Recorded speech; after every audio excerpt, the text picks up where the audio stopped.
Hey, welcome to the Pathway this week as we are looking at Psalm 77.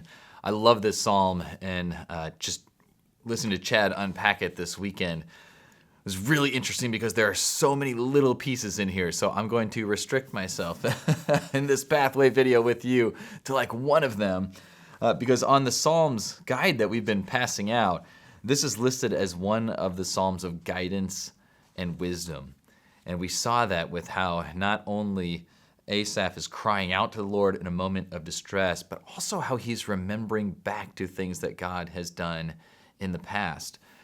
And one of the things that Chad mentioned in the message is this idea of ANTS, which stands for Automatic Negative Thinking Syndrome, or Automatic Negative Thoughts. And I remember once speaking to one of my counselors, and she kept telling me, you have to kill the ants. You have to kill the ants. And that the best way to do that is to go back to God's truth. And so when you look at Psalm 77, that is exactly what Asaph does in verse 11. He says, I will remember the works of the Lord. Surely I will remember your wonders of old. I will also meditate on all your work and talk of your deeds. And so as I was looking at the Pathway guide for this week, these questions just were helping me to kind of process what does that look like for me? Because I look at Psalms, especially Psalm 77, and this is Asaph thousands of years ago. Well, he lived in the Bible when God was doing miracles. But actually, we don't record God doing any miracles for Asaph. He's actually remembering thousands of years earlier to the time when God led his people through the Red Sea and through the wilderness.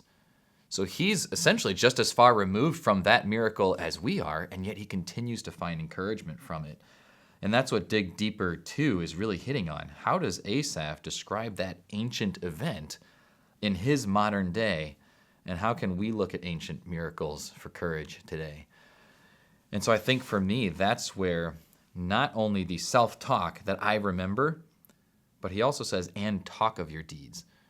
That this guy, one of the things that I can do like him is say it out loud to someone else. Hey, this is what I'm struggling with. This is where I'm discouraged. This is where I'm anxious. Like that stuff always comes out of me. Just ask my wife how often she gets to hear that. Well, do I chase it with, but I know this is what God has done. That I am trusting and serving the same God who led them through the waters. When the waters were afraid, the Hebrew word there is like they writhed and they twisted at the voice of God. His clouds, his thunder, that his path was in the great waters, and that phrase, and his footsteps were not known. Right? The idea that they can't actually see God's footsteps, but they know that he's guiding them. For me, that just feels like real life for us, doesn't it? I can't actually see every step that God is taking. There isn't a literal footprint in the sand, but I trust, even in some of the darkest moments in the middle of the night, that God is leading. And so I just love the last verse.